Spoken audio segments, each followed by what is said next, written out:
Hi everyone, welcome to Glitch Guru. In today's video, we'll show you how to stop your Android phone from automatically installing apps. The main reason this happens is the auto-update feature in the Google Play Store.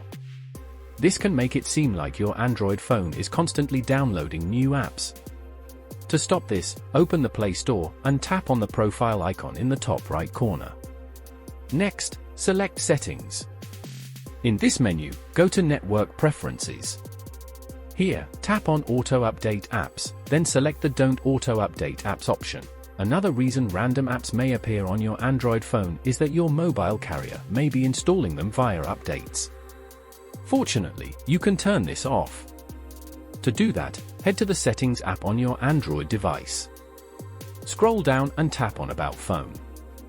Next, tap on Software Information. In this menu, tap the build number 7 times and enter your passcode to enable the Developer Options menu.